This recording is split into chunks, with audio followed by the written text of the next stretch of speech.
Hey everybody, welcome to Chain Out episode 5. I'm Jeremy, and with me as always is Daryl. How you doing, buddy? I'm doing fantastic, Jeremy. How are you? You're looking a bit different this week. What's up? What is it? Is it my facial hair, or did I comb it differently or something? No, it looks like you're doing an outside broadcast or an on-location broadcast this week. Yes, this is an interesting thing about podcasting is that if you want to do it and be consistent, you got to be flexible. So I'm actually down in Calgary today. Okay, yeah. Yeah, so down at my... Go ahead. I like your commitment to the podcast. You'll go anywhere. You'll do it whenever you can. That's right. Yeah. So I'm set up down here at my sister-in-law's place, and I brought some discs. So I've always got discs in my car, so I've got a nice little background here. And yeah, it's a home away from home. It looks like. Yeah. Have you had a chance to get out disc golfing this week? I got out one time, and that was yesterday. Yeah. Anything you can do to keep the streak alive, right? That's right. Yeah. I don't even know where I'm at disc or UDisc wise. I think maybe 35 at this point. That's my guess. I don't know, but yeah. No, I lost my streak because obviously people who have been listening a couple of weeks ago, I had COVID, so I was knocked out for the whole week. So I didn't actually get out. I tried to get out on a Sunday to keep my streak alive, but I just couldn't muster the energy. So I lost my streak. I had to start all over again. So I did go out today, went back out to the hills just for a quick 18 there, just to, get out, just to keep the body moving and start building up that streak again.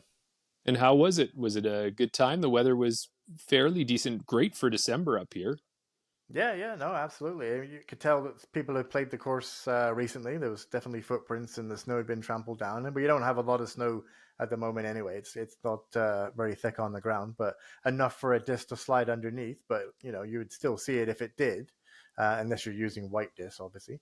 No, it was good. It wasn't too cold. Didn't have the hand warmers, didn't have any gloves or anything like that. I did have to put the hood up. My ears were getting a little bit cold towards the end there, but no, good round. Well, you know what the big important thing is that all of the listeners want to know is we established this when we reviewed the hills. You have the course record there. Did you beat your course record? No, I was nowhere near it. No, I think I shot -3, I think, today. Okay. Well, what was it? That's 5 strokes off. What do you have? -8, or was it even like -9 or something you have there? -9, I think it was. Yeah, but I don't think I've got the record by any means. Not. If I wasn't there with you, I don't know if I'd believe it. That's a fair point. Yeah, there you go. So what do we got tonight? We got our first thing that we're going to try that's going to be new. Yeah, absolutely. I mean, we've got lots of new things. I don't know if anyone can tell. Probably the first thing that people are going to notice is we're trying a new a software setup here. We got some new back end things that hopefully making the podcast look a bit nicer. Hopefully it sounds a bit nicer. Hopefully whatever, whether we stick with this program or this, whatever in the future, well, hopefully it works out for us. And this is kind of a test run for that. We're hoping that if we talk really fast or we talk garbled and slow, it's on our own time. It's not because of the program that we're working with. Yeah, exactly. Yeah, real-time saving. So hopefully you should have no audio, no video issues. Fingers crossed. We'll see how that works out. That's one new thing we've got. You're on location, which is another new thing to the podcast. So that's all new. That's correct. And maybe, do you want to see if the drum roll will go? Should we try this? It might be a little cheesy, but let's do it. Shall we try it? Okay, let's have a look and see. So coming up later. Oh, I think that's a first and last for that one, my friend. We have our first ever special guest. Yes, you've heard about him a number of times in our 4 podcasts so far. It's our buddy Mark, and we're going to bring him on. And we're going to... Go ahead. He's got a few subjects he wants to talk about, help us with our podcast. He's been an avid watcher of the podcast, so he knows what we're all about. And he'll be kind of joining us on a few of the segments coming up a little bit later. Yeah, and not just an avid watcher. He's been a great person for us to bounce some of our ideas off of, and we get out to play regularly with him. And we also, as you've heard, he's he's not our nemesis because he's our good buddy, but it's like sometimes when we're all on the same card, he's our Yeah. frenemy at that point because Daryl and Yeah. I are always trying to take him down, but he never There seems must to let us do that. everyone must have one of those friends in your group. There must be one person that's always kind of, one or two shots ahead, or, is always taking it down whenever you're in competitions and things like that. So Yeah. hopefully, maybe you're lucky enough in your group that, the lead changes hand and you're all as good as each other. But I think in our group, we're all kind of close, but it always seems like Mark just has that edge. So, and that's why I always say, I think he's playing with us. Yeah. He never, we always kind of get close until the last couple of holes when he realizes, oh, okay, I need to turn this on a bit here. I need to start playing. And then he ends up winning by 4 or 5 strokes.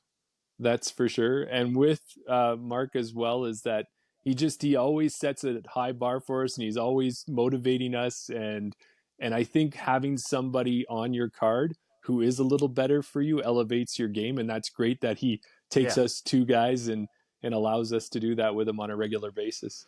Which I've always wondered, because people say that you always play to your opponent, but Mark doesn't seem to play down to us. No, not at all. So he challenges us. He makes us get better, and we're always scrambling to try and, just maybe one day we'll beat him. I mean, you've been lucky enough to beat him. I think, you could probably count the number of times you've beat him on one hand, but you've done it, so we know it's one, maybe we two.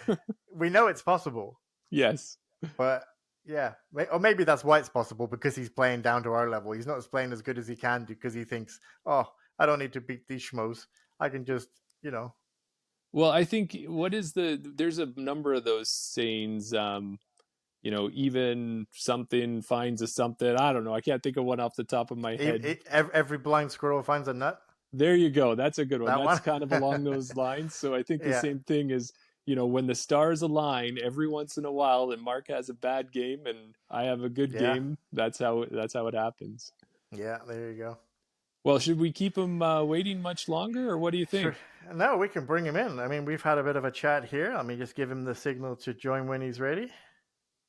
And hopefully he should be showing up on your screen by the magic of technology. Should I do the drum roll again? Can we roll it out one more time? Or should I? Or would we like to applaud him?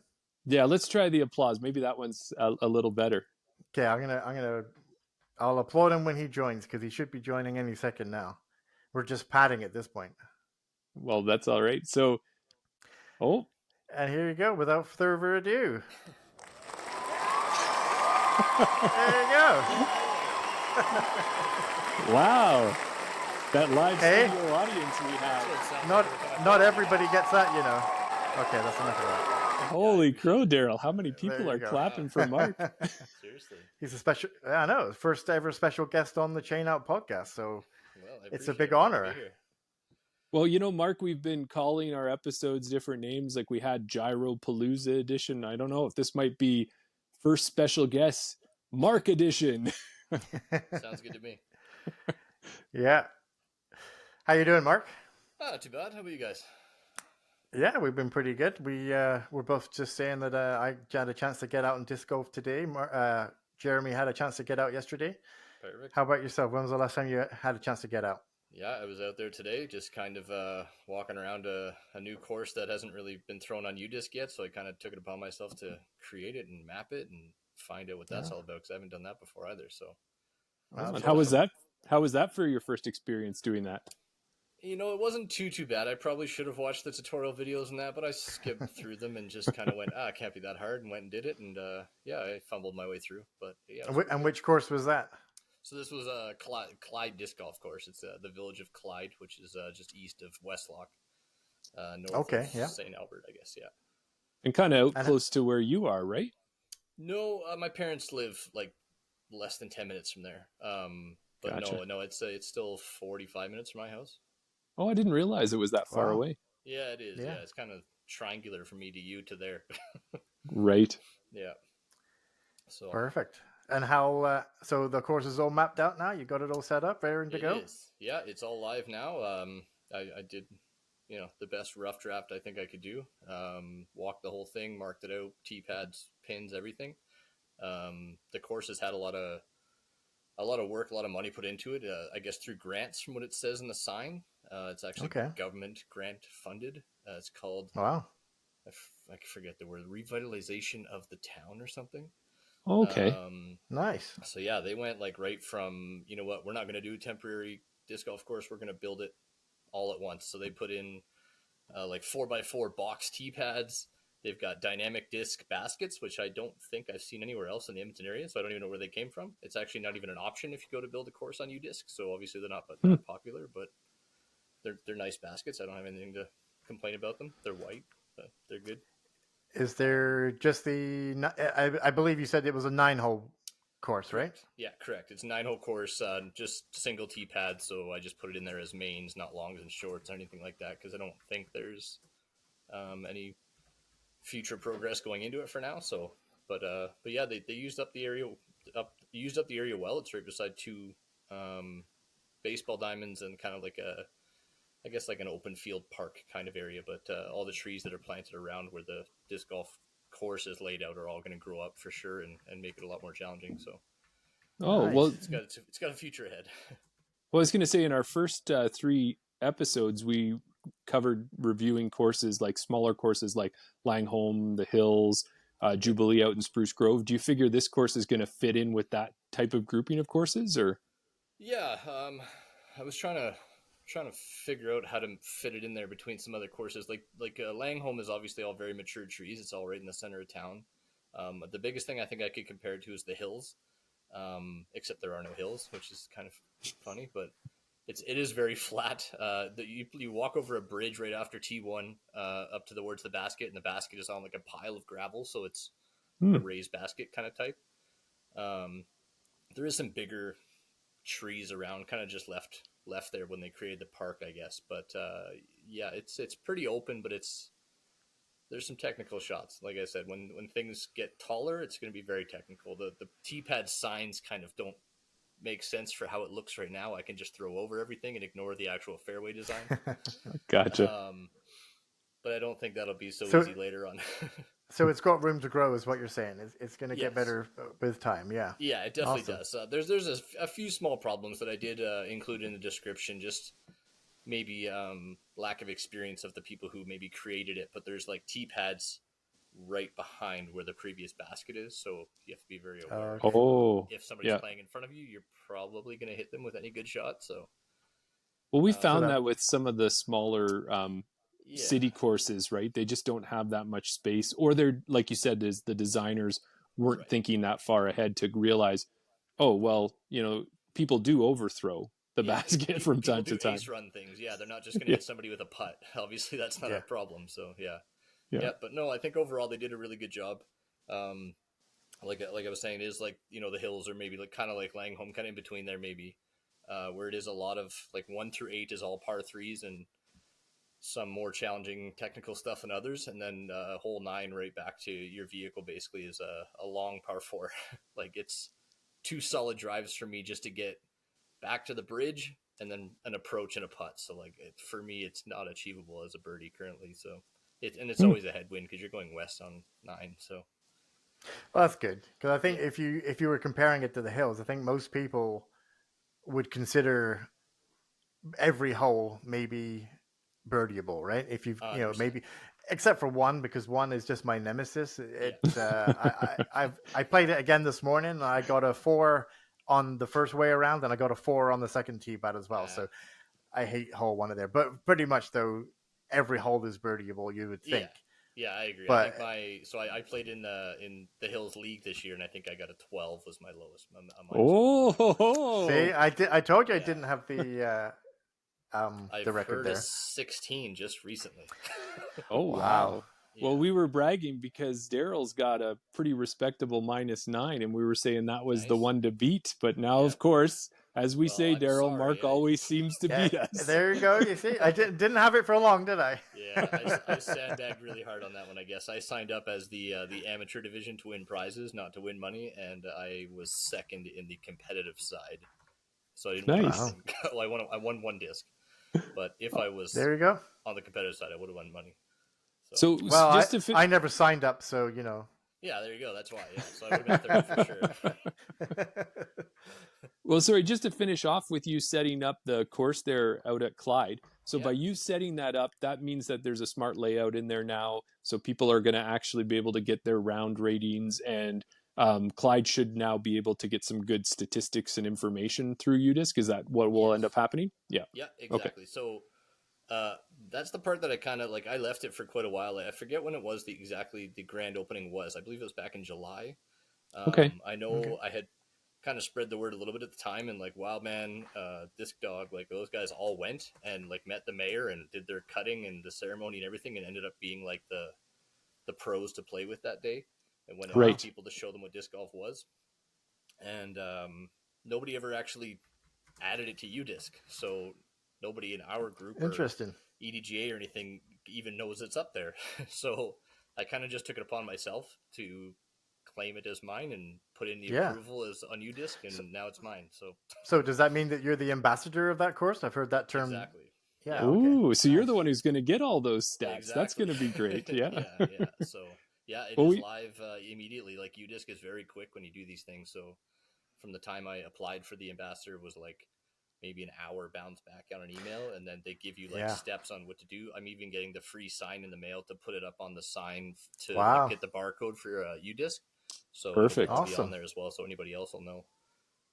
I know when fact, though, before I even made the layout for the course, I had just literally like put a pin on the map to show that there's a course in Clyde because I wasn't an ambassador yet, and it counted those rounds from literally just having a course, because now I can see on the leaderboard that there's other people on it. So I think it just threw everything in as a par 3 for every hole until somebody actually marked it out. But now it's all done properly. So I know when we were having all the construction done at Rundle, I know that there were even, I think when we were doing our flight league, I think some hole 4s were marked down as hole 3s, and Rundle Park has changed so much. But I believe Calvin, or maybe it was Tim, had sent a message into UDisc to get them to update it, and they were right on top of it. It was done pretty fast. So you can hats off to the people I at can do it UDisc from my UDisc app, sitting right here or standing on the course if I make a change. So for the EDGA, for anybody who gets put on as an ambassador for a course, to my knowledge and what I can see now, I guess if it's your job to move the pin from short to long, or you can make alternates right on the course as you go, you can make all those changes as you go. So it's pretty fancy that way. Awesome. Yeah. Well, Mark, we brought you onto the show. We got right into what you were doing there today, but let's learn a little bit about you, because as I said, I think we've mentioned you at least once in every episode, and we hope to have you on more than once. So what got you into disc golf? So I have a very long background of Ultimate Frisbee. I was literally just trying to do the math before before you guys gave me the call here. I think it was 18 years. 18 years? Frisbee. Yeah, right from high school. Wow. My high school didn't have an Ultimate Frisbee team, but a few of us were playing in the evenings for a team in the local area, and we ended up talking to one of our teachers and just being like our coach, because she didn't need to do anything. We told her, like, just say you're our coach and we'll do everything else. Just had to be the adult representation, I guess. Exactly. Yeah, exactly. So I guess then somebody to sign off on the bus when we had to go somewhere for a game. But so I started playing. I think it was either grade 10 or grade 11, and so yes, I'm oldish. Well, not quite masters yet, though. Not quite. I'm almost there. If I was playing Ultimate Frisbee, I would be masters. Okay. Well, now everybody can kind of surmise where you might fall. I'm right in between there. So so basically, I guess people that I played Ultimate Frisbee with are kind of moving on, maybe not enjoying their knees so much and running all the time. So I played my first round with 3 or 4 Ultimate Frisbee people that were out for a big tournament in Edmonton that we did every year, and they said, hey, we're gonna go out to play around. And I went out with a putter and played 18 holes at Hermitage. And with a putter? And I came second in the group of 5, and they're like, okay, that's not right. So I made a pretty quick transition, actually. I didn't play a single game of Ultimate Frisbee in the last year, and I've played disc golf for 13 or 14 months now. That's it. So nice. It was a pretty big transition, but I mean, other things have happened in my life. I've had some injuries and other things going on too, so that's the biggest reason. That's what happens when you get older. Yeah, right. Or you're just Yeah, not we try not to gentle on your litter putter. our yeah, we try not to litter the podcast too much with our injuries. Otherwise, Yeah, that could be yeah, its own podcast all by itself. Daryl and Jeremy's injuries. Yeah. yeah. I don't want to have. Hashtag not a sponsor, but we need to get A535 as a sponsor, I think. Yeah, exactly. Yeah, I don't want to be the king of that side of things either. But I've got more Yeah. broken bones than anybody else I know. So had more. Well, maybe we need to come back and do an injury special, Jeremy. Yeah, maybe. We Like kind of maybe just touched like on a it. bonus episode. Yeah, Right? yeah. I don't even like filling out that sheet of the doctor. I always need to use the back of the page and stuff. You just bring your own at that point Basically, and yeah. I should just staple have it a to their laminated copy now, form. Yeah, exactly. So yeah, So you say you've been playing disc golf for about 12 or 14 months? yeah. I think I Somewhere started around there? the end of September, or maybe beginning of September is my very first round with that putter. Right. So I would say I started playing maybe the end of September last year, and Nice. then yeah, I didn't want to stop, so I joined Winter League last year at Rundle and just went right through and haven't stopped. Yeah. Yeah. So what? So which division or which class are you in right now then? So I Or last played where in where MA2. yeah, where are you going to be next Yeah. year? I last played in MA2. I'm pretty certain I'm just going to go straight to MA1 and stay there until I deserve something else. Okay, However, nice. whichever way that goes. So 12 to 14 months, and he's already playing MA1. Yeah. Yeah. I don't think that's a record, but I mean, yeah, I'm pretty happy with that. If I won, I moved up. If I didn't come in first, I stayed or decided because of the course, I guess. Yeah. So Well, and yeah. and then Mark and I, we met when we joined. We both did putting league for the first time last winter, Yep. and kind of your personality and my personality just seemed to gel pretty good together. And yeah, for sure. Yeah, putting league was an awesome thing too. Like, I mean, obviously putting is, I don't know, I would say most people's number one thing to work on. I seem to. Yeah, you say that, but whenever I play with you, you take like 7 or 8 holes before you do a putt. So I don't know what you're talking about. That's Well, why I was gonna work on putting somewhere else, not on the course. There you go. Yeah. I was gonna say, sorry to interrupt you, but I think don't you have? I don't know if this is the official quote, but I want to say that your tagline is like "Park it, don't putt it," something like that. Yeah, basically, yeah. Yeah, it's a very low stress day when I don't have to putt anything, right? So I just approach well and par it out. Yeah, there you go. That's everybody's dream, right? Yeah, well, I guess, but I'm never going to get more competitive that way. So that's why I need to learn either to drive it 80 feet longer or putt it 30 feet longer. That is one thing that I will say, that whenever I'm with Mark and whenever we're playing, I'm always normally further away from the basket than him. So it's always normally me that goes first to try and decide whether I'm going to run the putt, which is what I normally do, and end up 10, 15 feet past the basket on the other side. And there goes Mark, just lays it up under the basket, takes the par. And I'm a 15, 20 footer for my comebacker for a par. Yeah. Which most often then turns into a bogey, and then I get frustrated and take it out on the next hole. That's why I really enjoyed, I maybe jumping ahead of some things here, but that's why I actually really enjoyed in some tournaments where they just mix up your card completely, because then you just can't play against the people until you're on your final card on the final day or whatever, right? The final round. But yes. Yeah, I do think it's an advantage to play right against the people that you're playing against, because you're like, oh, he just got a bogey. I'm just going to lay this up and get a par.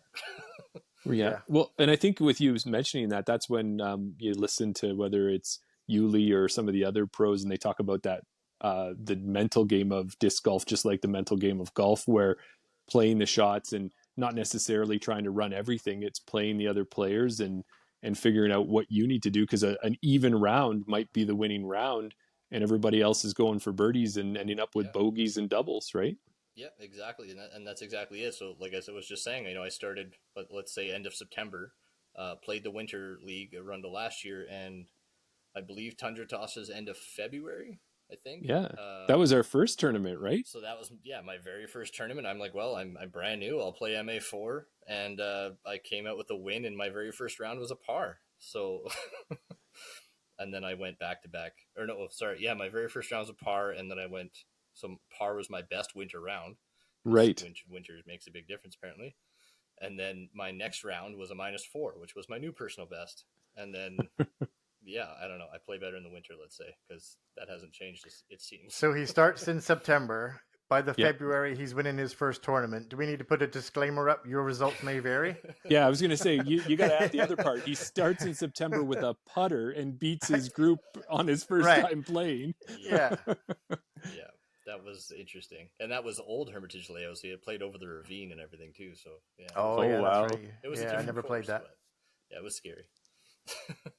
That So kind of that's leads me on to my question. I don't know what other questions you got, Jeremy, but part two of my question was: so you're in MA2, maybe going up to MA1, and you mentioned about Tundra Toss as a tournament. Yeah. Do you have any plans for, like, are you the type of person that schedules out your upcoming year? Do you have any tournaments that you're looking forward to next year?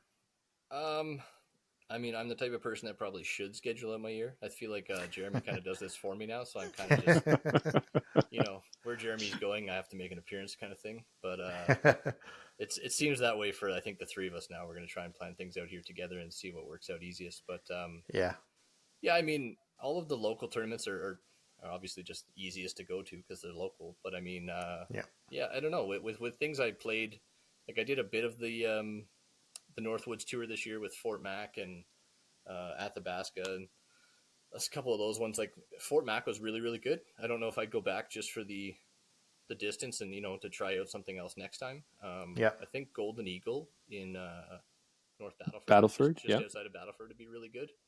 I've heard good things about it. Pretty sad I missed Falcon's Flight this year, so that should be on my top 5 next year, I would say. Yeah. As for some other ones, I mean, I wouldn't mind doing a tournament in Calgary because I went down there for a few days this summer too, just on a whim, and played 7 different courses. in what, 2 days? Was it 2.5 days? 3 days? Yeah, 2.5, 3 days. Yeah. Yeah, we were getting all the updates and feeling very jealous. Yeah. It was, And as we always talk about with our competitiveness of trying to beat you and stuff, and then that was where you and I started competing on most number of courses played. Yeah, without even really knowing. Yeah, all of a sudden that's a thing now. Yeah, exactly. Yeah. If there's something to compete on, we'll do it. Exactly. And I'm winning that too. Oh, thanks. Now that you've got Clyde on there, right? Yeah, well, actually, I didn't even think about that one. That might be why, though, because when I put that pin in, I think I'm 31 and you're 29. I'll have to catch up. Not that he's keeping score or anything, Jeremy. No, but it's something like that. It's something close to that. Like, I know Gotcha. I am 31. Well, I don't want to hog the questions here, Jeremy, but now you're bringing up courses. My next question was, do you have a favorite course that you've played, I guess? And I guess to throw another tag question on there, is there a dream course that you'd like to play? I mean, distance, no distance limit, wherever you'd want to go. Is there a course? But what's your favorite course that you've played so far? I would think that's a tough one because, again, like, some of these courses, I mean, I went down to Calgary. I played every course once because that's what my time allotment was. For sure, my favorite course in the Calgary area, I will say, was Lloyd Park. That was amazing. Playing by yourself, not the same thing. Obviously, be more fun with friends. Well, no one can admire your shots the same way. You have to do it all by yourself. Yeah, just the onlooking dog walkers. That was about it. And they were all, wow, what's that guy doing? Far. Yeah, exactly. And I was just like, yeah, I know, obviously. But, Lloyd Park was a gorgeous course. Like, it's, it's pay to get in. I think it was like $5 for a parking pass. You pull up and it's an automatic gate, lets you into this nice, pristine park. And it's just gorgeous down there. So it's like a public park is it what did you find with that one? I don't actually know what the description says it is, but it's definitely a private use park. But the parking lot looks like it used to be like a provincial park or something almost. Oh, okay, gotcha. It's a big parking lot. I mean, they held what tournament was that? There was a big tournament it was Lloyd Park and another course not very far away. A couple people did it. I can't remember what it's called now. But it's a big deal. Like, it's a big course. Right. And like each tee pad or each basket kind of thing always has something different. Like, there's raised baskets. There's like initials and monuments on each tee pad and like all kinds of stuff. Like, it's a very well designed and structured course. So yeah, and that's a nice. Go ahead. Can I give you the UDisc description of Lloyd Park? Please. Yeah. Next to Red Deer Lake, south of Calgary, nothing to do with Red Deer. Created and maintained by the Calgary Disc Golf Club. Awesome park. Tons of picnic tables, fire pits, a washroom with running water, and a huge covered picnic shelter. Red Deer Lake Community Association confirmed on August 17th, 2020, that you can play via the drop-in fee of $5 per person. Pay at the gate, honesty box if no one is home. You can purchase a $35 annual pass. See instructions at the gate. Dogs must be on a leash at all times. So yeah, it seems like a very like good that. course. And I think, by your description, I think it will probably be on our wish list of courses to play, Jeremy. Definitely. Yeah, 100%. Like, yeah, I know you get down to Calgary fairly often there, Jeremy. That would be probably that and DMR, the Davidson Memorial. Right. Dave Robinson Memorial. Is that what it was? DMR. It's someone's name, Dave DRM. something. Yeah. That course is amazing too. I made the mistake, I will say, of that was like as I pulled into Calgary, I was like, this course is right on the northeast side or northwest side. Like, I'm pulling in there, I'm playing this course right now because I'm moving on to, like, I was staying in the middle of Calgary. So the mistake I made, immediately just kind of walking up and be like, I just drove 3 hours, I'll just play the Reds. I should have played the Blues. The Reds are very, very nice, but the Blues look like whole different different course. Different tee pads. Yeah, whole different course for sure. I mean, I was throwing blind. I threw it the wrong basket twice, or what I was throwing wrong direction twice compared to what the tee pad looked like, maybe. But yeah, it was a really, really good course. And it was windy that day, so it was kind of difficult too. I'll blame it. And that's a perfect promotion for what we do here on the Chain Out podcast. Is we talk about the courses for that reason. When you're standing on the tee of 3, don't look to your left, look to your right. Exactly. Even though the tee is facing that way, like the little things like that you don't get on the UDisc app. So no, exactly. Thank you very much for bringing that up, Mark. Yeah, no problem. Yeah, so and I know I'll point out another thing is, as the ambassador status now, when you're doing your fairways on UDisc, you can actually like dogleg or point your fairways different ways to make it more obvious on UDisc, and I don't think they all do that. They're almost all just bird's eye view, like the fairway line between tee pad and basket. That's just the kind of plain like how the way of adding it in, but you can actually draw where the fairway should go and make different points, but it would take you obviously 3 or 4 times as long.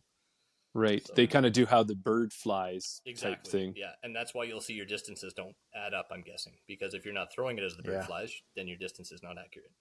Oh, so that's a good point, because I bet you're right now, is everybody measures tee pad to basket. Right. So that's a straight line distance. Yeah. And it would be, if you design it in UDisc with that bend, it may take into account, because it does use a GPS to track it, right? So yeah, exactly. So then you go and look at the tee pad sign and it goes, it's 340 feet and UDisc says it's only 280. Well, UDisc is straight. Yeah. Right. So if anybody can throw that, good for you. It's the shortest way. That's where you should go. But if there's a tree there, good luck. So, well, the one thing we've been doing, Daryl's, we've been reviewing, and we've got the Edmonton and area courses. Of course, Clyde's now going to be on to that as well. But after Mark's trip down to Calgary and all those pictures that he sent us, I think we're going to have a chain out trip down there where the 3 of us are going to have to go down, and we'll add those to our course reviews as well. Yeah, sure. Absolutely. I'm down for a road trip to Calgary. What is the one, Jeremy, that's like right on the water? Is that Baker Park? Yeah, Baker Park. So that's like the busiest course in Canada, I believe. Yes, it gets the most rounds played for sure. Yeah, so I went there at I think I went there instead of going to dinner, because I was like, I can eat anytime. Who needs food? Yeah, it was only anytime. My third course that day, I might as well, right? So I went down there and it was like, I don't know, 5:30, something like that. And I was like, it'll either be busy or not busy because it's dinner time, or people are just getting off work maybe, because this was all midweek too. And I would say right on the first tee, I was third person to tee off, like third group. So I was already waiting right on the first tee. And like after that, I think I was, I don't know, basically waiting every single hole. Ended up meeting a couple people, talking to a couple people, finished out the last 2 or 3 holes with a guy because he was local too, and just kind of playing around by himself. And yeah, it was a good time, but it was a busy course. Yeah, that's a nice thing. Calgary, just like Edmonton, has a really thriving disc golf community, and they're always looking to put more and more courses. They're taking on the Curry Reservoir course that they've built there, and and they said the Memorial one, definitely. Yeah. So yeah, in saying, I guess, to kind of finish up the initial question, I would say Lloyd Park, Dave Memorial, Curry. Curry was a lot of fun, but the OB is very unforgiving.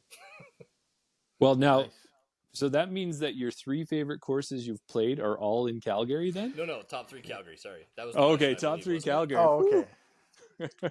Was that the question, or was it all of my favorite No, courses? the question was, what's your favorite course? Oh, sorry. Any course that you've played, where's So your favorite my course? absolute favorite course, I'm going to be that guy and say Wildman, because every time I go there, I learn something different. Yes. Or I could play 2 rounds back to back and have nowhere near the same round. Every time I go there, we've been there round. with you on that. Yeah, We've all exactly, experienced exactly. it. You know what? Isn't it funny though? I mean, no, I shouldn't say that. Never mind. I was going to say, isn't it funny that all our favorite courses are our home courses? Well, But no, the Hills isn't my favorite course. I take that back. that's And I'm right, sure yeah. Langholm isn't yours, but It's just- Wildman well, would of be course classed it's as your home. That's his ace course. That has to be his favorite. Yeah, at the moment it's sitting on top, right? I almost Daryl, did you hear? If I'm not skipping Oh, ahead. yeah, I think we might as well move on to that if we want to. So because Go ahead. one Is of there the news things that I need to hear? I'm well, one still of the sad. things, well, we'll get to that part there, Mark. But what we'll do is we'll definitely do a review on Wildman, and we're hoping on that review because we know you're very close friends with Matt, the owner of Wildman, and we have some other things when we get to that course that we want to talk about it with his efforts to try and get it to be an official course and to have PDGA tournaments there and some of those things. So we want to do probably a whole episode about Wildman and about opening courses and how that works. And we may even try to get Matt on if he's open to the conversation. Oh, yeah, for sure. Yeah, I'm sure he'd be very willing. But yeah, why don't we move on to the one thing that that we talked earlier that I did get to play around this week. We didn't mention where it was. My one round was at Rundle, and that was with you yesterday for the opening of Winter League. And we know that you're taking on or looking to help out with Winter League. So why don't we kind of go into that? Yeah, for sure. So I guess basically we're going into the Winter League this year. It looked like we had about 12 people, which was honestly, I was hoping for more because I think we had 12 or maybe 14 signed up last year. I thought with the number of people that have started, joining EDGA this year and just the amount of people that have started playing disc golf, I thought we'd have more brave souls come out for the winter, especially with the warm weather. I think we had 3 more join like the day before. So like even just yesterday, I think we had 12. Yeah, and there was definitely people that weren't there that I knew should be. So I think we're sitting around 15-ish for total registered players right now. So yeah, I think it's looking to be like it's going to be a good year. I mean, I think we played on the coldest day of the winter yet, basically. So far, like. yeah. So yeah, but How long is the Winter League run for?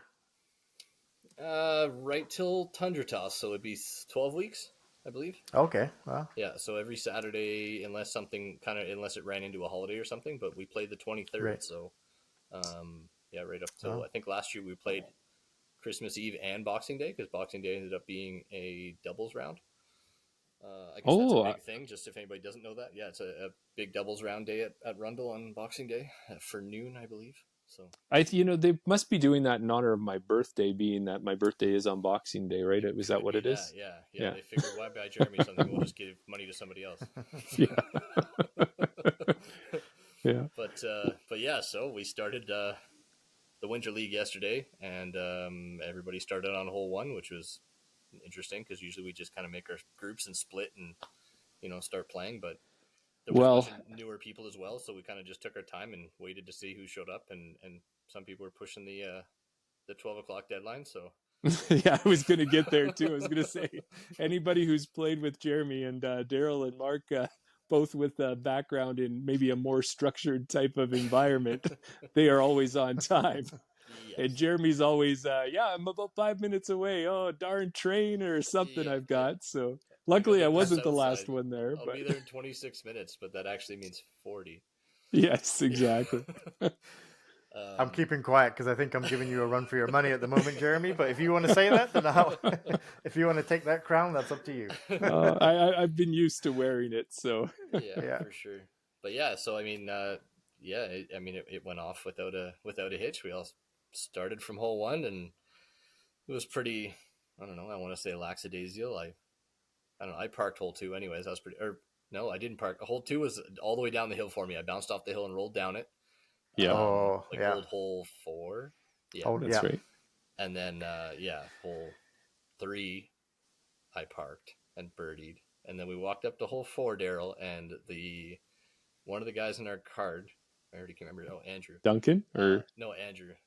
okay. Yeah. Yeah. So he's literally standing there because he birdied the last hole with me, so we knew one of us was shooting first because we were kind of just playing relaxed. Birdie takes the tee, and after that, ready golf. Right. So he's standing there and he's kind of like looking down range at this pin location, which we all know it's it never really moves. It's always there. Yeah. And I'm like, it's a meteor. It's always a meteor. Like he's like, oh yeah. He's like, I usually throw that. I should throw that. And anyway, so I walk up to throw first. Just kind of rip it like I always do. Didn't play the skip this time, and it flexed right through all of the chains. Every single one. I feel like the entire left side of the basket, anyways, and then landed maybe 6 feet from it, so it was still like a drop-in birdie almost. But. Right. Wow. Yeah, we were all watching it, and everybody was holding their breath. We didn't want to nice it. We didn't want to wreck that flight. That would have been a pretty. I mean, don't get me wrong. All aces will be a happy ace, but that would have been a pretty happy ace in my books from my very first one.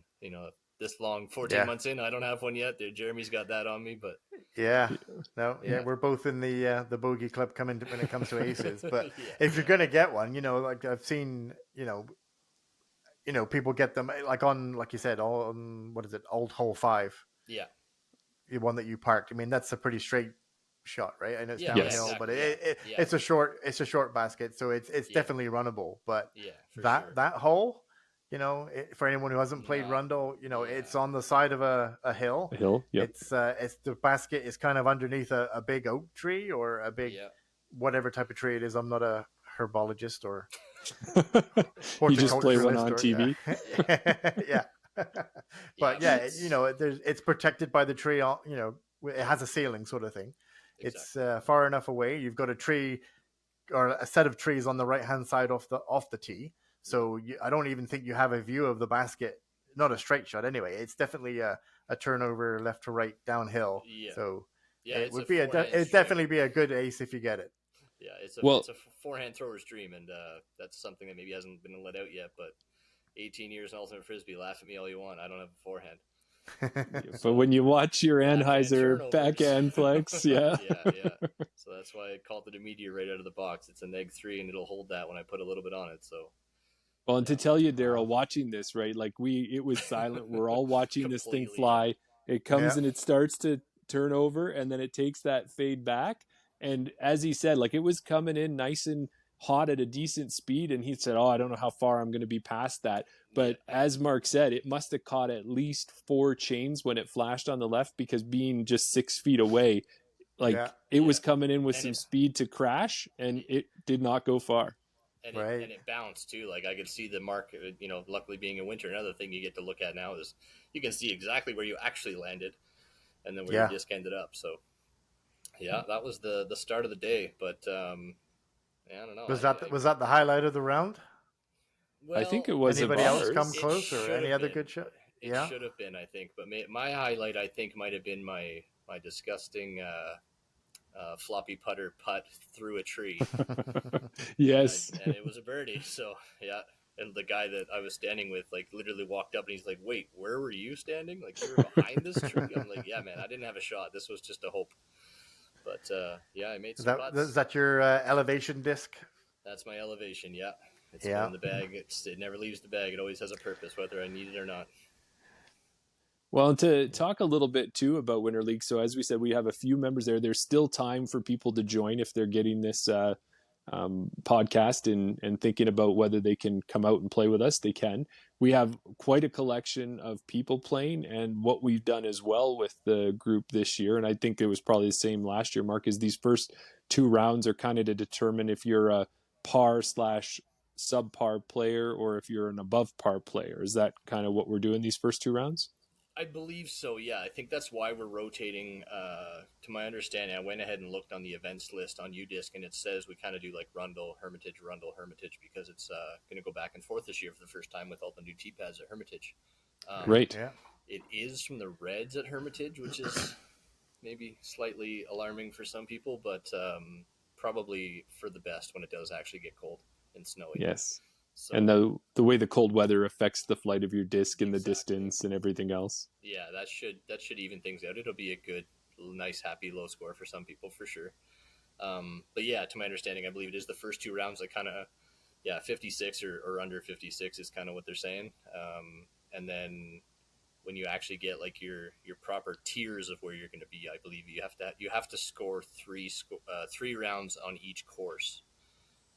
Okay. Was my understanding on the email. There was a little bit of discrepancy about that when we were chatting about it at the weekend there, but yeah, I believe it is 3 at each course to kind of keep that even, because I could just go to Hermitage every week and play the Reds and hopefully do really well. Mind you, I did really well this week at Rundle, my new personal best again in the winter. So I don't know what's wrong with me, but Yeah, not your winter personal best, your personal best overall at both Rundle. My personal bests are in the winter. I have not even matched my last personal best since Tundra Toss. Yeah, so, well, I don't know. I was playing with you, and I think I've been around for a number of your personal bests. I like to say maybe that's it. I just drive you to succeed. Do you think so, Daryl? What do you think? Yeah, no, exactly. We were mentioning it earlier, right? You play to your card. So if you're on the card, if you're pushing him, that's what's making it better. Well, I think it was Duncan that was pushing him. Yeah, it probably was. I thought he was going to be pretty close to me, but I pulled away and kept it out there. So I only let away one bogey for the whole day. And I finished 6 under. So wow, with a bogey, beating my previous best by 2 because I was -4 at Tundra. So well, and the one thing we've seen with Rundle is Rundle's gone through, with the construction that happens there, there's been a lot of different variations of the course design. But in talking about it after that last round, it hasn't made it any more difficult or any easier, any of the changes that they've made. So I think overall the course difficulty has stayed pretty comparable. So when you look at one of your rounds and compare it to one of the ones on the other course layouts, it's a fair comparison in my mind. Yeah, that's very, very true. The biggest, I guess the biggest maybe disadvantage this year is that I would say there's almost like that guaranteed birdie. There's one of those taken away this year. So everybody, again, I'm going to mess up the numbers now, but I believe it's new 11, old 13 to everybody who's been playing Rundle for quite a long time. I think that's the best way. We've talked about referring to it. It's the best way to refer to Rundle, I think, is the original course layout, the hole, unless it's an alternate one. Otherwise, nobody knows what we're talking about. Yeah, no, exactly. So that's fair. So original 13 was kind of like everybody's, demise, that a par is the happiest birdie feeling in the world on 13. So a bogey is kind of expected. So after playing 13, you go to 14 and you get your stroke right back again, hopefully. Because it's just that straight in, just like, well, what is that now? New 3? Hole 5. Yeah, new 3. Yeah. Old 5. Old 5 is exactly the same shot. I mean, if you just park it, you're birdie all day. So, but that shot's gone now. It's definitely achievable in the new layout, but for me, it wasn't a birdie. That wasn't even one of the ones I should have had. So, right. Yeah. So some of the regulars ones I should have had, I believe, I didn't get. So, and the one bogey I did have was just a bad putt. I should have had that putt. So, it is what it is. Yeah, well, I hadn't played Winter League last year. I did go out and just play in the winter at Langholm and where I could go. But I'm telling you, I think I'll get those Saturday rounds out regularly, and maybe even at colder temperatures than I would normally go out, just because I know you're going to be there. The rest of the group's going to be there. I've got to put those 3 rounds at both locations, and that I think with the smaller group, any week could be anybody's game. And especially if someone doesn't like the cold, that might be your week to get out there and put up a good score. Yeah, exactly. Yeah, that, I mean, if certain guys like to only throw certain discs too, that's going to be a disadvantage in the winter because maybe that's not the right disc. But well, we found you might have to change the colors of your discs as well, because if you've got a full glow disc or like my white Berg I didn't take out of my bag for some reason. Yep, exactly. Yeah, luckily, we're pretty gracious right now. How little snow we have. We didn't have any problem finding anything this weekend. So yeah, not even and there are some other advantages about the Winter League too, is especially at Rundle where there's a few holes that could have water in play during the summer. That water isn't in play, and it actually opens up new lines because it is not an out of bounds. It's not a hazard area. It's now an open playable area. Yeah. So one of the big things, I guess, while we're kind of speaking to those who maybe haven't played or have played Rundle but haven't played in the winter, the second that any layout on UDisc says winter, no out of bounds. There's no out of bounds on basically any course in the winter is how we kind of recognize it as. Mandatories are usually still in, but they've been gracious with that one on again, original 13 Rundle is now on the left side. which would mean that whatever the new hole is behind it, the tee pad, you would be throwing at that basket basically. So there is a mandatory there to go right of that tree, and you do not have to, which Jeremy took very well advantage of this weekend. So Oh, Daryl, you should have seen it. I didn't have an ace run or anything, but I made a disc fly. I had, you have a vision in your head when you step up to the tee pad. You say, "This is how I want this disc to fly," and if it does, it's going to be beautiful. And 95 times out of 100 it doesn't work that way. Yeah. This time it did. I felt so good. That was that throw that makes you come back the next week, was that one for me. Yeah, that made your whole round, just that one throw. Yeah, and having Mark and an audience to watch it, because that was like, as Mark said, going to Calgary by yourself, you throw that throw, and of course you appreciate it, but it's really much nicer when you got 5 other people on the card who are cheering you on. Exactly. Yeah, it's funny you mentioned about OB there. Sorry, it's just when I started in March, and it was the winter layout, but I didn't know any of those rules at that time, so I was playing it as if that was OB. So it was interesting to know that when it goes to the winter, all OB is null and void sort of thing. Like you said before, when we went out there, it opens up that different line because you know that you can throw over there now. Yep. Over the lake on, if you decide on to on 12. Yeah, that's right. Original 12. So that's definitely a major advantage to maybe not play it that way, because you're going to play it that way in the summertime when there actually is competition and tournaments and blah blah blah, and your mind's eventually going to go, oh, muscle memory, I'll just throw it into the lake. But there is definitely good lines in other places that you wouldn't normally play. Like my personal nemesis on that course is always 16, which is still 16. 16, yeah. With yes, the lake it on is. your left-hand side. Low ceiling. What is that, like a water polo, like kayak polo or something? Yeah, and I think it's got basketball nets in it too. It's an interesting multi-use area. So that one is almost always my nemesis, because I mean, as probably for most people, your disc is going to fade no matter how understable you think it is. And if you fade at all on that hole, you're going to the lake. Right. So, especially on the long pin, and it's in short pin for the winter, which is great, but I'm still fading towards the edge of the water 99% of the time. So and my throw on that one was such a hard forehand turnover. That's right. Yeah, you went out and I was probably in the middle of the lake. I would have never seen that disc if it was the summer. Last winter, I spent 40 minutes out there by myself looking for my Mako, because it went out into the middle of that lake, and I was like, I'm not going home without this disc. I'm waiting.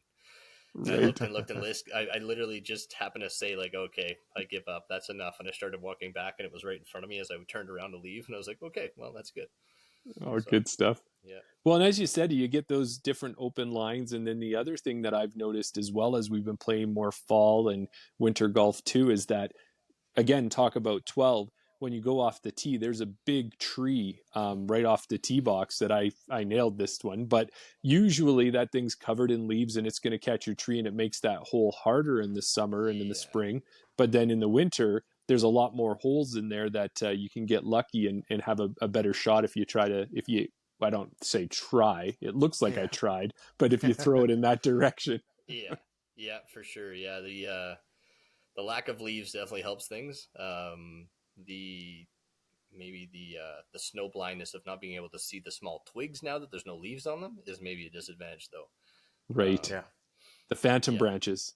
Exactly. Yeah, exactly. And in saying that, have been playing in last year's Winter League. When we do get more snow, the biggest disadvantage is when your disc actually lands flat and just goes under the snow. And you have no idea where it is. You hope you can see the entrance, but if it gets tracked down, as Rundle gets played quite a bit, because it's, that kind of a course where it's going to get packed down and people know they can play it in the winter, it actually gets harder to find things once it's packed down. Yeah. Well, and at that point there, I'll start duct taping my ribbons to the bottom of my discs, and hopefully that'll help us out a bit. For sure. Yeah. I was actually quite lucky last year. When I first started, I did lose a disc on old hole 17, if we're going that route. Yeah. Right. And I lost it. I was there for an hour walking up and down in the snow, back and forth, making a trail, trying to find the disc. Couldn't find it. Had somebody else come over, walk around with me. We couldn't find it. Gave up on the disc. Didn't have my number and name on it because I just started. It was a disc that I think I bought like a couple of days earlier from Gander. and kind of frustrated with myself that I lost it and carried on. And I think it was probably like a week or two later, and I found it nowhere near where I was actually looking for the disc. So, you know, But on yeah, the I same can hole. attest to. Yeah, if Like you know nobody, Rundle, yeah, I okay. threw it on hole. I threw it from 17, and I found it on the other side of the tee pad on 18. Nice. But I wasn't looking that far. I wasn't even thinking I could have reached there. So either it glided, rolled, slid. So you're The the bird opposite picked of it most up and people. You're dropped it. always I don't know. You're always looking shorter than where you think it should have been. Everybody else is always looking It's longer. looking way further. Yep. Yeah, exactly. There's always Well, gotta we be always one say that, realist in right? the group, yeah. Yeah, it's good that when we go out together, because we have one person looking too far, one person looking too short, and one person Yeah. kind of being more realistic.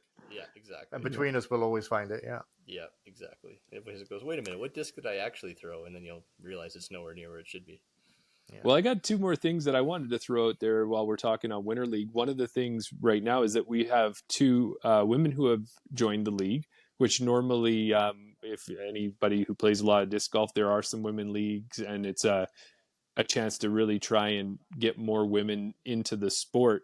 But we had two ladies come out with us, and it was awesome. So if you are a lady out there thinking of joining, well, we've already got two, and you wouldn't be the first one to join, because I'm sure that can be daunting sometimes with a bunch of us guys out there who think we're amazing and want to try and teach everybody we play with. So, but I think overall we've got a pretty good group. I thought maybe just we weren't the smartest ones out there being out there in the winter time, but I mean, that's why I assumed there wasn't more last time. But yeah, no, the more the merrier. I think we should. I think that we should. I don't know why there isn't way more people honestly playing in the winter, especially this year.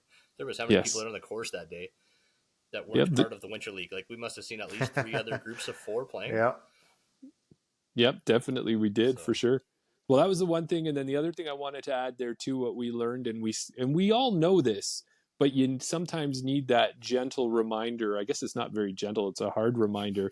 Is pick your putter very, very carefully when it comes to the winter, because that wonderful, shiny, hard plastic putter that you bang chains with all summer long, when that thing flips over in the winter and takes a slide, it's like you might as well be like National Lampoon in Christmas Vacation when he greases up the disc and sits on it. If you guys remember that, that's what your disc feels like it does when it hits one of those hills. So I 100% think I'm going to be using my my gummer putter a lot more this winter than I did last year, because I wasn't comfortable with it last year. I went out and bought one just because of that reason, Mark. I've seen you throw it. I see how it works in the snow and the ice. So I bought a. I want to say it happened to everybody but me on Saturday. That was in our group. They, they're not even on, like, it wasn't because of their shot or nothing. It might have hit the basket and just landed upside down, and it slid. I think one case probably 80 feet. Oh yes, that was there was the one there, Daryl, where kind of by old hole 14 there, and the one lady with us, she hit the rim and it flipped over and it started sliding and down to the path there where down to old hole was. 2. Yeah. The only thing that stopped it from crossing the path was there was a bit of a bank from when the snow clearer came through. Right. Yeah. We've all been there. It probably would have been like CTP on approach shots too, and it like where it had landed to where it ended up was just like it was shake your head. But she had good spirits and it worked out well. So. Oh, she was awesome. Great to play with. Yeah. So I have a couple questions just to finish off the Winter League section here. So doing our bit on behalf of EDGA, how do people sign up? Do they just show up or do they have to sign up first? So I think it's pretty lenient that way in saying that there's no waivers or anything, but you can definitely go to edga.ca and you'll find it underneath Winter League specifically, I believe, maybe it's under leagues. So it's definitely on there as well. But it's $75 for the whole season. And I can't remember who said it now. One of the guys that was there told me that his brother, for whichever reason, decided to make us bag tags. So we actually have Winter League bag tags coming next week, I believe. Wow. Awesome. Yeah. There you go. That's a little bit of a bonus. To us by the sounds of it, but somebody, so there's another reason to join if you want another bag tag. And with that $75 too, when we were talking at one point there about these first 2 weeks of determining what your 2 scores are, one on Rundle, one on Hermitage, that's going to set whether you're in a par or below player or you're an above par player, and then they're going to split our groups. We're still going to be able to play whoever we want to play with and set up a card that way. But you're going to be competing either at the par and below level or the above par level. And that $75 is going to turn into prize money. And the best player or the best 6 rounds, I guess, the best average of the 6 rounds, 3 at each course, that'll determine for where you're positioned in that chance to win some money. Yeah, exactly. And then there is an ace pot. I think it's $5 from each entry into the ace pot as well. So it's too bad that wasn't claimed on day one, but I know it is what it is. Well, that would have taken the wind out of the sails. I would have been quite happy for you. But I would have just finished that round and been done for the winter, not gone back outside. But well, it's okay. You've just got the muscle memory now. You know the disc, you know the throw. Just have to aim 3 inches more to the left, and you'll be fine. Yeah. Even in how windy it was at River City Cup this year when I played that, it was still that disc. It's always that disc for that hole for me. So there you go. Finally, it added up, but almost perfect. Yeah. I don't know if we've got any other questions to ask about the Winter League there. I know you guys are both in it. Unfortunately, I'm kind of busy on the Saturday, so I'm not able to get out there. I wish I could, but it's unfortunate for me. Well, I think the last thing we'll do, and we might do this during our episodes, is maybe give some updates here and there of how that is, just so anybody locally watching wants to know what the high score of the week was. We might not throw that in every time, but we could do it this week if you remember. I think you were tied for the lowest score at -6, so 2 people had reached that score. Do you remember who the other person was? Was it Dylan? Yeah, Dylan Frolic. Yeah. So congratulations to the 2 of you guys with the start there. Yeah, thank you. Hang on. Congratulations, Mark. Thank you. Oh, wait for it. Are my fans still here? I don't know. I thought they were. Maybe not. No, they've left. Okay, I thought so. It's pretty late, so. Yeah.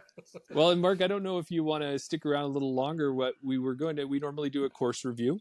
And again, our course reviews are not a detailed hole by hole. It's more of, and a lot of it we might have talked about so far tonight when we were talking about Rundle, but we wanted to put a little bit of information out there to people if it's their first time playing Rundle, or some things to think about and some holes to, pick a certain disc for or things like that. So do you got some time to stick around with us and talk about Rundle?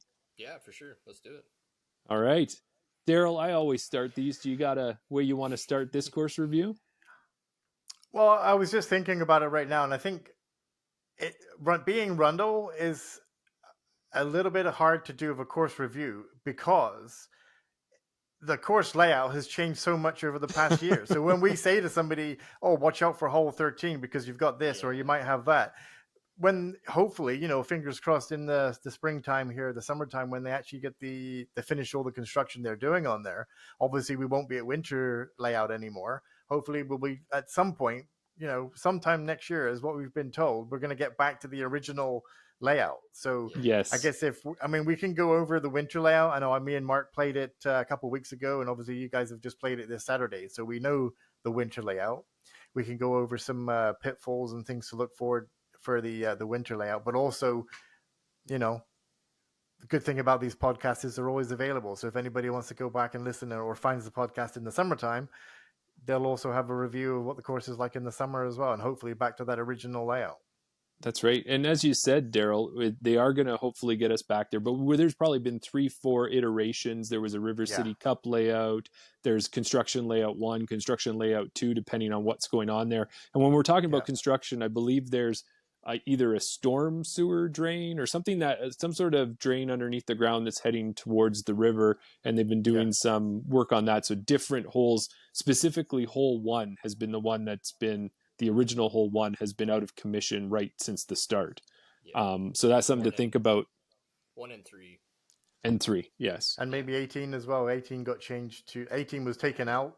Well, 18 was shortened, sorry. It wasn't taken out, but the tee pad was taken out. Yeah, and I was going to really figure out why that was. Like, we still played it normally just because, but... but you're a rebel, Mark. Yeah. But if you are heading down to Rundle at this point here, the other part of that construction is the normal parking lot that we would park at, which is where regular hole 1 would be, is kind of out of commission. They're still doing some work on that. So you'd be parking closer down to hole 13 is where you would be. But what we would suggest, and this is what most of us are doing, is if you've not been there before, take a look on the map, find out where Rundle Park is. look at the neighborhood that's just, I guess that's what, just west, northwest, kind of in that area. And there is a road there that you can park along, and then you just walk down and you can start right on hole 1. And that would be the best suggestion. And I know for me personally, I have a real problem driving 20 kilometers an hour for like 4 kilometers, which is what Rundle Park is, or it feels like. I don't know, maybe because it's 20 kilometers, it feels like you're driving that for 10K. It's probably longer. I wouldn't doubt it's longer than that. Yeah, it is quite a ways to go. Yeah, it's way faster to park up top. I like a lot of us park up top before all the construction, before everything else. We just started playing on hole 4 and just went from there. Or 5, sorry. So that would be our kind of secret pro tip for your parking that way, because you know I do always agree that yes, you need to drive that 20 kilometers. So when I do drive through the park, I hang out at that speed. There's peace officers down there. There's photo radar. There's different things like that to make sure that anyone using the park is safe, and that's good. But the speed limit's slightly faster at 40 if you go up and park in the neighborhood instead. Yeah, that's a good starting tip. Yeah, for sure. Well, and is there anything for you guys when we're talking about Rundle?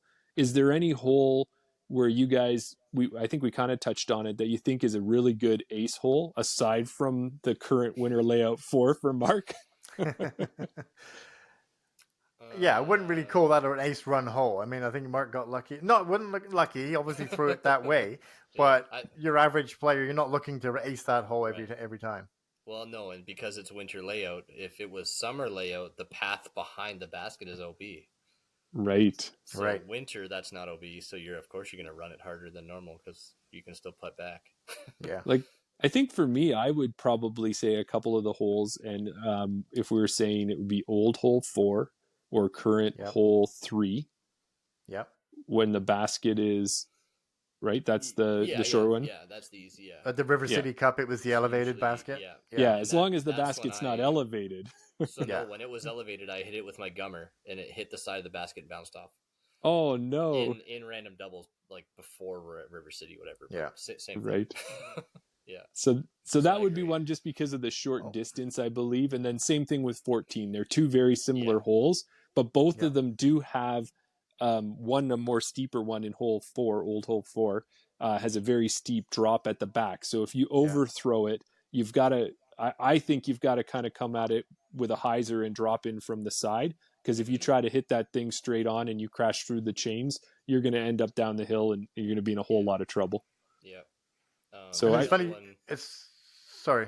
Go ahead, Mark. So I was just going to say the only other one that I can think of really would be Old Hole 2, which is now winter. I don't know, 13. Oh right. No, sorry. You're thinking 13. Old Hole 2. Old Hole 2. It's a long pull, but it's a straight shot.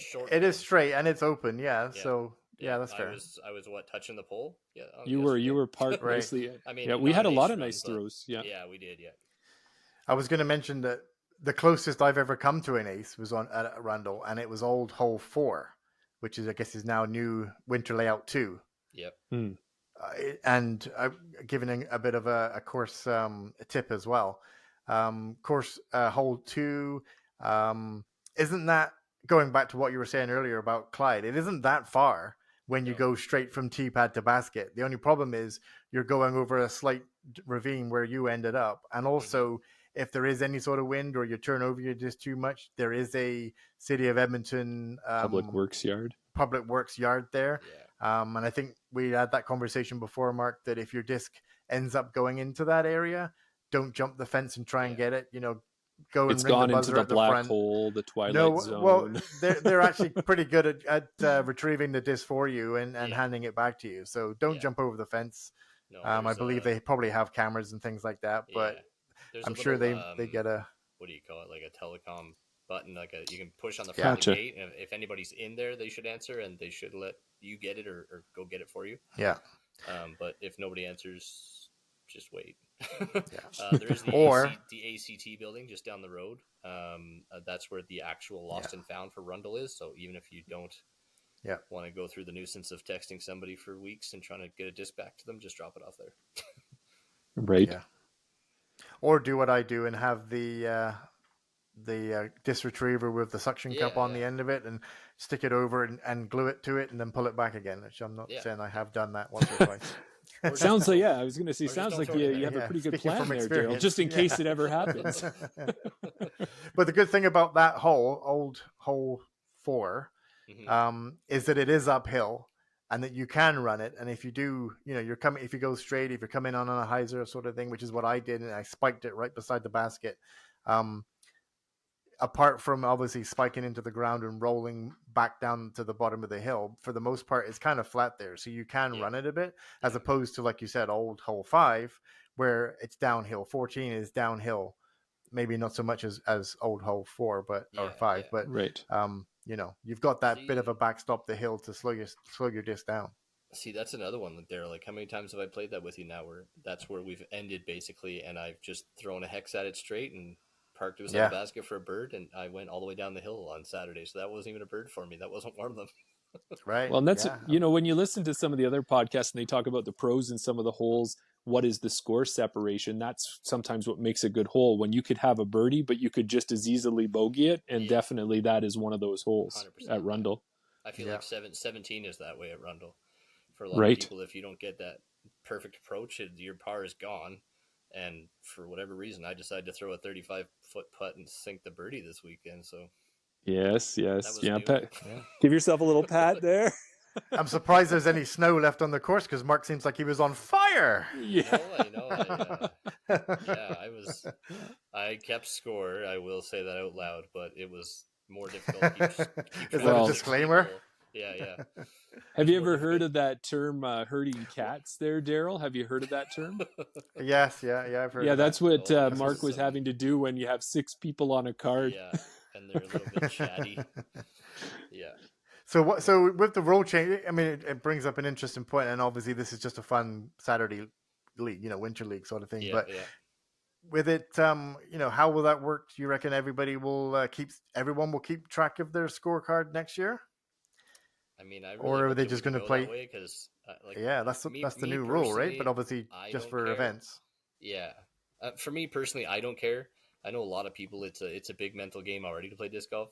So to stare at your score after every single hole, or see that double bogey that you just did, your day is done. Like, a lot of people aren't going to recover from that. So, I don't think that's really fair to everybody. But I understand why it needs to be done because of discrepancies and blah blah blah. Yeah. But right. I feel like Mark is talking to me with that, because he knows how much I don't like to know the score until I'm done.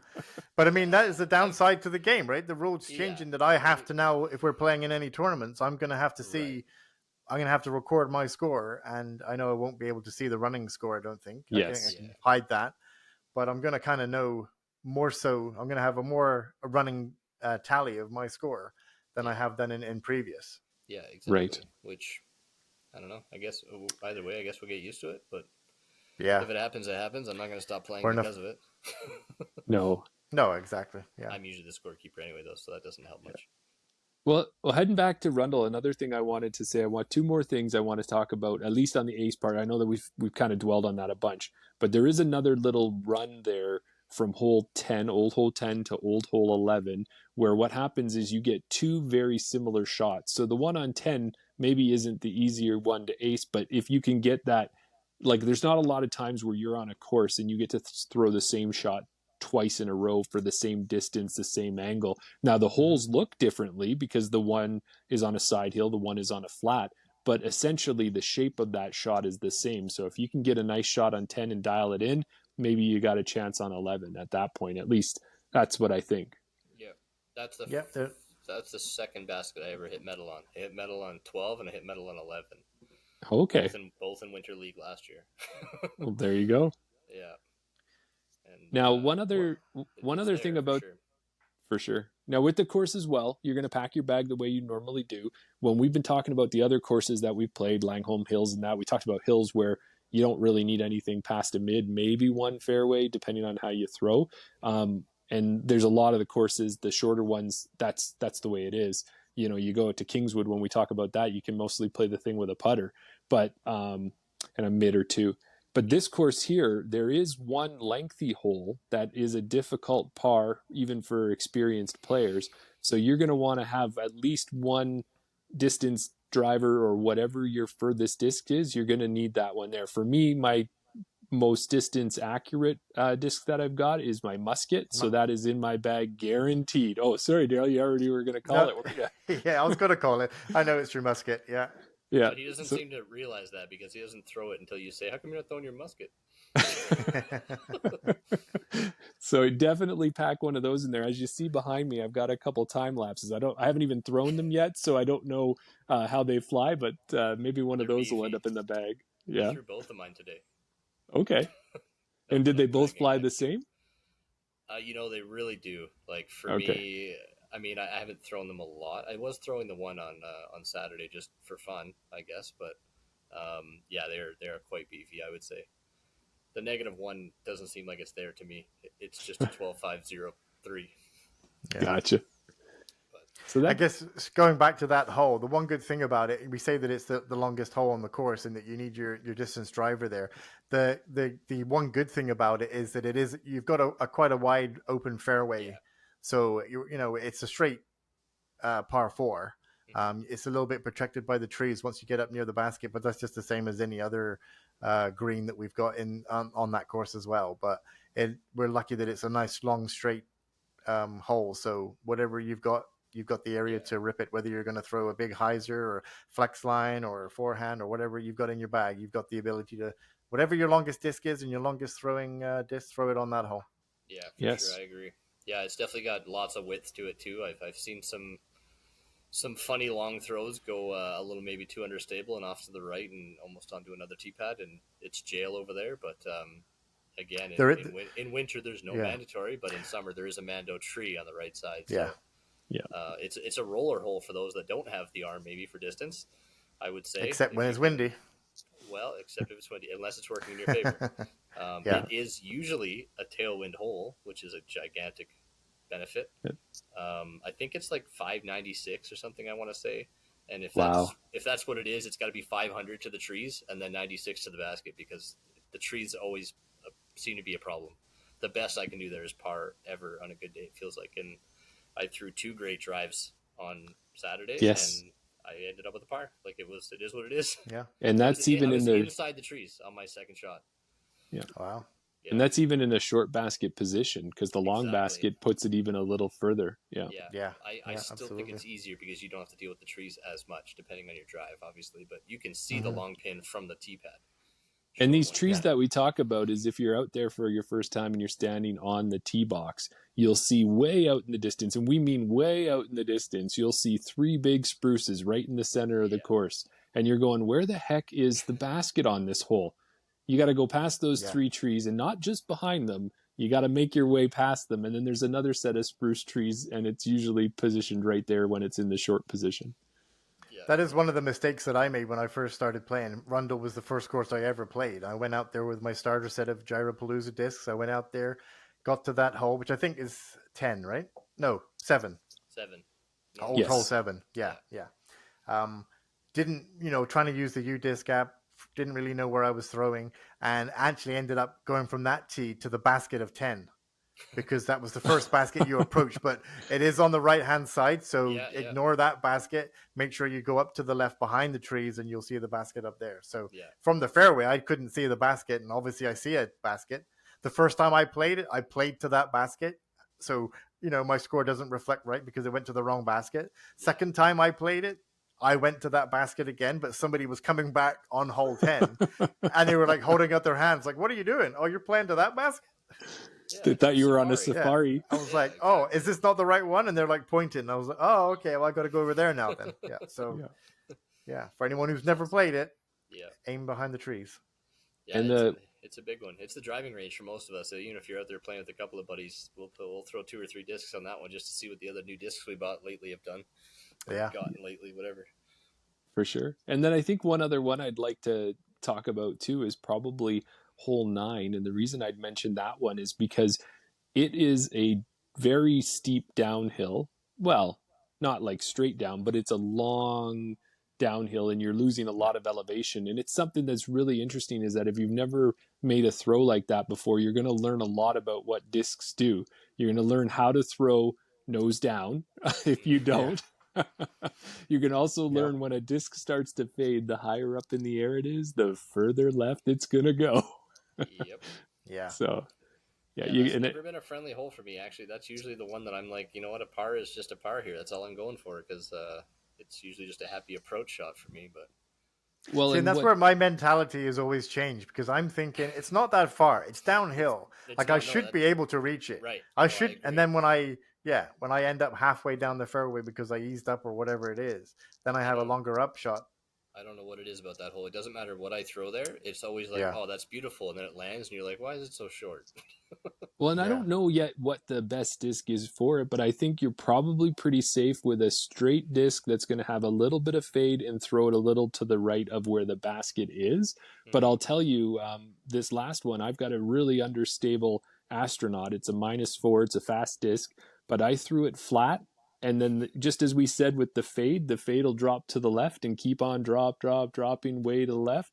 I had it the other way where I turned that sucker over, and then it just kept turning to the right, to the right, to the right, and I ended up right by the trees on the hole 7 coming, or hole 8 coming up. Hole 8. We've all been there, I think. But that, now that you mentioned that, that is probably another pro tip warning. If you're on hole 8, as you're walking up the fairway, just keep your eye out for discs that are coming down from hole 9, because of that line. You want to, if you're aiming down, you're going to aim to the right and hyzer fade back to the left. So if you're going up the fairway on 8, watch out for those discs coming down at you. Yeah. The other big deal I find with that hole too is that as you even if you play that as well as you think you can in your head, if you hug those trees coming down on the right hand side and you are that little bit too high, like Jeremy was saying, the bigger fade, as soon as those trees are gone, the wind is usually coming from that way, and your fade is going to be twice as what it should be. So I've seen going to catch it like a kite. Pick up like a 12 speed and just straight, flat, and hard, and just get it there as fast as you can low, and it works surprisingly well. So there you go. There's some pro tips from some wannabe pros. And also makes no sense, but on the right day, if you've got a little bit of warmth and a little bit of glide, I've put a river over the road before, and I don't know why, because I can't throw a 10 speed there anymore. Well, it's that 7 glide, I bet. Hey, just really doing what a 7 glide's supposed to do. Exactly. I don't know what it is. If we could all figure out which disc to throw on every hole and what they were exactly meant to do, and get it to do it exactly the same time every time, we wouldn't be sitting. Yeah, we wouldn't be sitting here on a podcast. We'll just keep throwing the same we'd be the disc guest. every hole, and then you'll figure it out. Yeah. Well, and but isn't that the case though, right? You always think, when I get to this hole, this is this disc, but you never think, oh, maybe I'll just try this other disc to see what it does, because in your mind, it's a meteor, it's a time lapse, it's a whatever, because you figure that that's the disc to throw on that hole. Exactly. So in saying that, on what is this now? New hole 1, 2, 3. 3 is the short one now. Right. Yes. Yes, it is. So new hole 3, old hole 4. I've played this numerous times with you too, Jeremy or Daryl. And it's usually like a berg or a gummer or something like that. Like, it's a putter shot. Yeah. I've thrown the zone at it the last 3 times I've played it, and literally been within 5 feet. I'm just scared to throw that zone, because I know it's what it should be, but I just think it's going to fade way harder than it does. So I'm figuring it out slowly, but.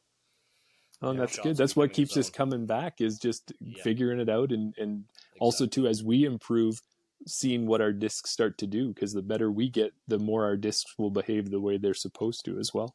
Yeah, exactly. So one last thing, maybe to off the first, always throw a different disc. Yes. Well, I want to close off there with Rundle, just to say this is the oldest course in the Edmonton area. It's been around since the 80s. And it is one of the most popular courses. So one of those things to be aware of is, in the summertime, if you're going to show up on a Saturday, you got to be ready to wait. You're going to be waiting, and you also got to be alert, because, as we said, there are a couple holes there where an errant disc could be coming at another fairway, but that's not anything different than any other course. It's just something to be aware of. And with that many people out there, you got to watch for that.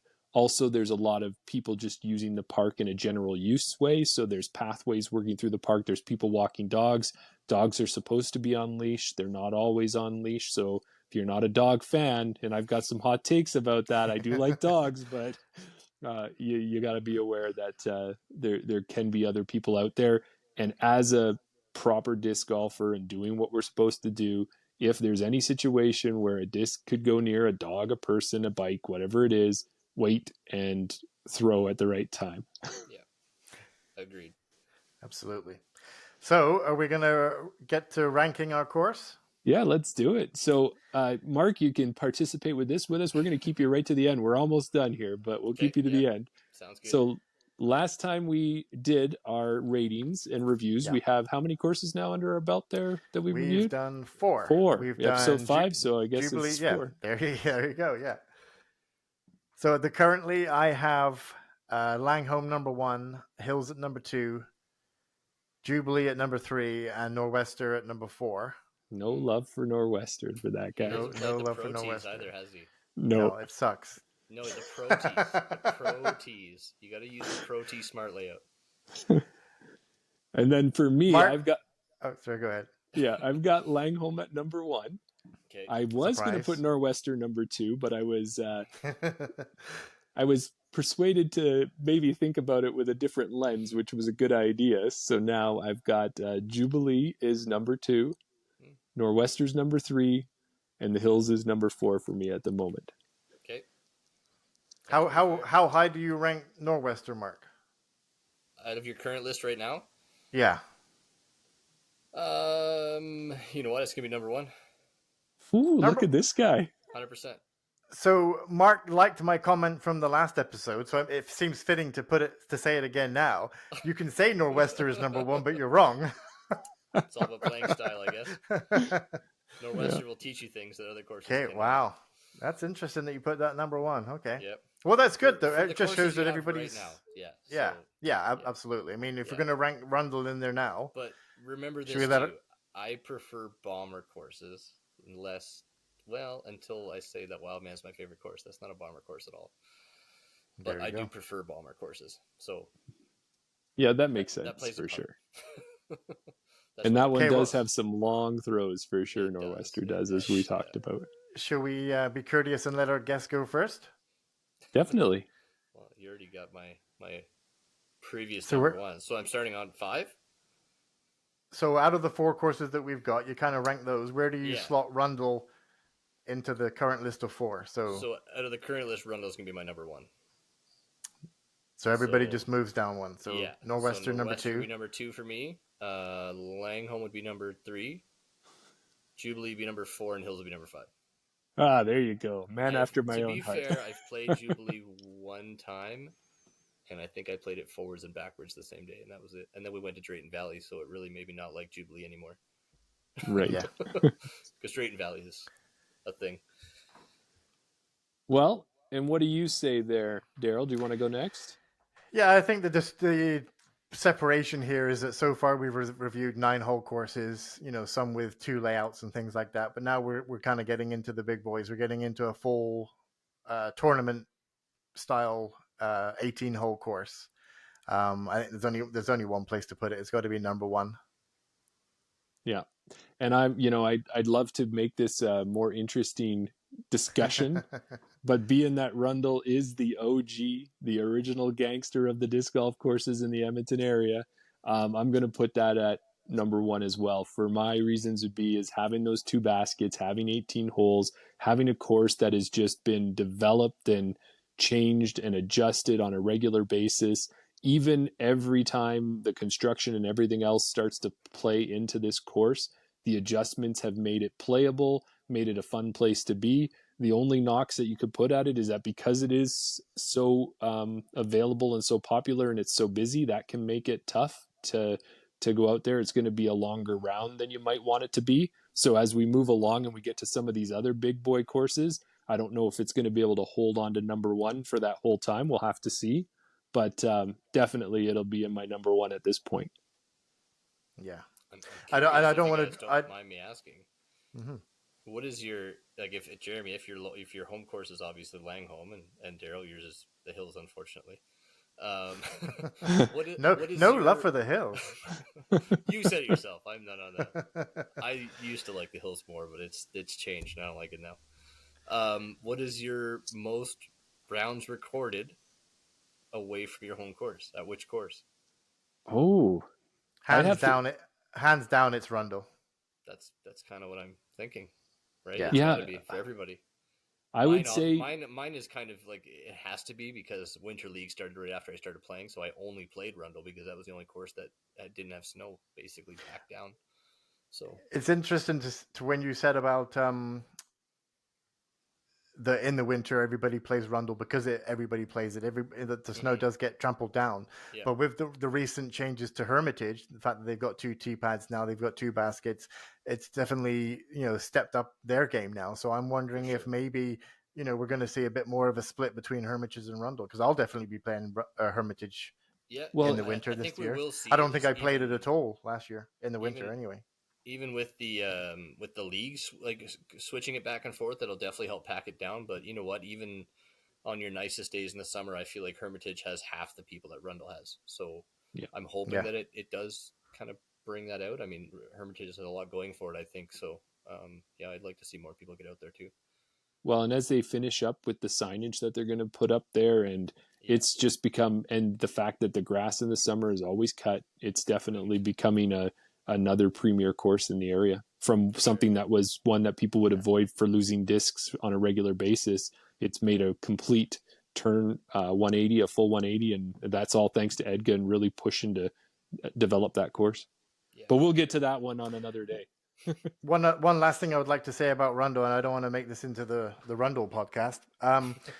But another good thing about Rundle, and we mentioned that it's been through so many iterations of layouts.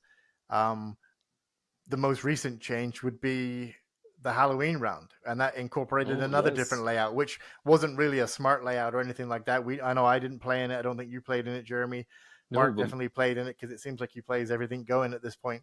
But there was another style of so the area is so versatile. I mean, Mark said that they were playing on holes that weren't even part of the disc golf course now. It wasn't like they were throwing from a different basket or from a different tee to a different basket. They were throwing on a whole different section of the park. So yes, it definitely has a lot more. You talk about Jubilee being able to expand it to 18, like the area at Rundle, they've definitely utilized every bit of the surrounding area that they can do. Yeah, for sure. Yeah. There was some interesting lines there, like old originals 7, 8, 9, 10, 11, 12. That whole area of the park we didn't even touch. So we still played 18 holes. So that kind of tells you that we mixed some things up and threw completely different directions. And in the dark, it was interesting. To my understanding, a lot of, or possibly the exact same type of layout was used last year as well. The reason that they don't maybe throw temporary baskets out there or try these other shots any other time is because that ace pot is getting huge and it stays there year after year until it's won. Wow. So, do you know what that ace pot is at these days? It was thousands, but I can't remember. Wow. So another good reason to be out at Rundle. You got this. I want to say I didn't see a single shot for me that was aceable. Well, watch out for that next fall there. Yeah. But I mean, dark is a whole different thing. You can't see the trees. Nope. So, yeah. Well, good. Well, I think we've been going on here. This is probably one of our longer ones, but that's because we've had a great guest on the show. So, Mark, thank you. Thanks for joining us. And I do have just 3 more quick questions for Mark. One, it was going to be 2 of them were going to kind of be a bit longer questions, but we're going to condense 2 questions down into one, and then the last one we'll leave you with. But I wanted to give you a kind of a shout out and give you kind of a platform to talk about the work that you've done with EDGA this summer and the work that you've done with Wildman. They were kind of 2 separate questions there, but if you can, people that don't know you, definitely give yourself a shout out about all the effort that you've put in the Edmonton area and all the work that you've done. Yeah, for sure. I appreciate it. Well, I guess like with EDGA, I mean, maybe as Jeremy stated earlier, I do tend to show up maybe a little bit early for things. So I usually end up helping one way or another, whether it be, walking out to a hole to put a CTP ticket down or helping at Hermitage, pulling the concrete trailer and helping get those tee pads finished. If I'm available and I'm around, I'll by all means, I'll help get something done just to help improve the courses and help the community get out there and have more to play. Yeah. So those were some big things with EDGA. It was a good time. Glad we got that done. Glad to see those 2 times I got it working. Hey. And then with Wildman, like before the Fall Classic 3 out there this year, we were working hard getting rid of some logs. Like I think it was 2.5 days of pulling logs off of one hole because it's a par 5, it's a long hole, it's a lot of ground to work with. But from that to weed whacking around, tee pads and baskets and stuff like that, and doing what I can to make any improvements out there, and in between playing as well. It was a great time, so I'm glad I could be a part of it. Well, and the one thing too, Mark, we know it didn't work out quite the way as planned this year, but that just shows you, where I'm going to go with this is that we did our annual general meeting with EDGA, and we had some positions open. But in a lot of other volunteer nonprofit type groups, they struggle to find people to fill positions. But we had a glut of people who were interested, and Mark's one of those guys. And from what I understand, he was really close to the position, but he's been doing everything he can to set himself up. So hopefully next year we'll see you on the board there. And we know that everything that you've done so far, and it's never going to stop you, even this, is that you're still volunteering, you're still helping in any way, doing that Clyde layout, just taking that on yourself, no one asking you to do it, helping out. Like you are a great example of what you want to have in your disc golf community, the type of person. I appreciate it. Yeah, I wish I could create something closer to my house, but maybe there's something in there for the future, but we'll see. Their land here is, kind of taken up by farmers, so who knows? Right. Yeah. I definitely think this is the Mark Appreciation episode, so I think we've got our title now. Perfect. Episode 5, Mark Appreciation. There you go. Like it. I don't even need a Christmas present now. Yeah, there you go. Right, well, I think... You said you had 3 questions. Did you have? Yeah, Okay. Yeah. So the last. Yeah. So okay, and Jeremy, you feel free to answer this as well. But this is just gonna be a little fun question to end on here. But it was just because I had to get some questions for you. I can ask Jeremy questions anytime. Okay, so imagine you've been shipwrecked on a desert island, but luckily enough, how fortuitous it is for you that you happen to be shipwrecked on a desert island with a full 18 disc golf course on it. This right? Sounds like a great story. Yeah, right? Which 3 discs are you taking with you? And I did kind of put it, and obviously depends on the course. I don't know what you're going to say, but let's say you had to take 1 driver, 1 mid, and 1 putter. What are you going to take with you? Well, I mean, I'm going to be awkward and say the hex first, because that's just a gimmick. Okay. Because in all 3 positions for me some days. Yeah. Lately I'm going to take the musket because it's been pretty reliable to me, and it's got some of the longest drives on it. Right. And the putters I hate. So I'm going to... You have enough of them, so you got to narrow it down to 1. I really do. I'm going to go against all of my best interests and say the Pure because of how well it treated me yesterday. Oh, there you go. Go in with the Pure. I honestly thought he was going to say the Berg. I thought he was too. The K1 soft Berg. Yeah. If there was a 4th choice, I wouldn't pick anything else but another putter. So, the Pure doesn't like me for approaches, but the Hex will. So, there you go. Those are my 3. Yep. Hex, awesome. Musket, and Pure. That's all he needs. That's me. Well, and that's so now we know what we need to put in our bags there, Daryl. That's what we need to do. What we need to do is take those out of Mark's bag. That's what I was gotcha. I mean, there's a small chance I have more than 1 of each, but yeah, that's true. I know you have more than 1 Pure. I have 4 hexes, I think. Yeah, I think that's kind of a given now that between our group, I think all of us we must have like 10 hexes. Surely. Yes. Easily. I'm not kidding. I think I have 4, maybe 5. I know 3. I have 4. I have 3. I have 4. Yeah. Sure. Yeah. There you go. There's 11. There you go. Yeah. So if anyone needs to try a hex out, just find one of us on the course. We'll let you try one out. Yeah. What do you want? Do you want glow? Do you want neutron? Do you want? Yeah, exactly. Yeah. Perfect. Awesome. Well, thank you guys for having me. I appreciate it. Not a problem. I'm sure we'll have you again in the future. Alrighty. I mean, when we do our Wild Man episode, we've got to have Mark back on for that. And maybe even, depending on where the podcast goes, maybe we can even get Matt on as well. Yeah, for sure. I will. Okay. Well, thanks a lot. Well, I don't know if you've noticed too, Mark, there's a weird way I've started to end these episodes. I'll say something silly like, have a great week. Make sure you have as many ace runs as you can. And as we're finishing, we're going to say, chain out. Chain out. Nice. I like it. Okay, thanks everybody.